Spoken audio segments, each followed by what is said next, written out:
H for Hindi 1 to 1 पे अभी देखते हैं। अब कुछ करने का कोई मतलब नहीं है, इसे इंग्लिश में आप क्या कहेंगे? वेल, बेहद आसान है, लेकिन ऐसे ढेरों वीडियोस को अगर आप मिस नहीं करना चाहते हैं तो मेरा नाम है Jyoti Prakash with over 15 years of experience into learning and development. मैं आया हूँ आप लोगों के लिए इन सारे वीडियोस को लेकर, मैं आया हूँ इन सारे वीडियोस को लेकर। तो चैनल को सब्सक्राइब करना और वीडियो को लाइक करना मत भूलिएगा। अब कुछ करने का कोई मतलब नहीं है। इस तरह का जब भी कोई सेंटेंस आए तो आप शुरुआत करते हैं देयर इज नो पॉइंट, कोई मतलब नहीं है। ठीक है।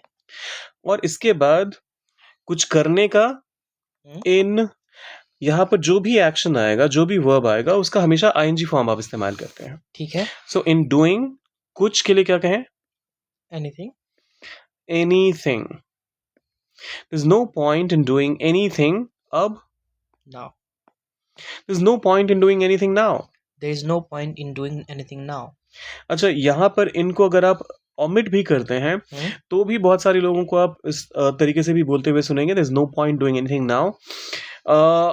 रेकमेंडेड नहीं है, ग्रामेटिकली इनअप्रोप्रिएट है, लेकिन स्पोकन इंग्लिश में चलता है, तो आप वैसे भी बोल सकते हैं there is no point doing anything now. मेरी बात माने तो इनका इस्तेमाल करिए। ठीक है। अब इंतजार करने का कोई मतलब नहीं है, कैसे ट्रांसलेट करेंगे? There is no point hmm in waiting now. There is no point in waiting now.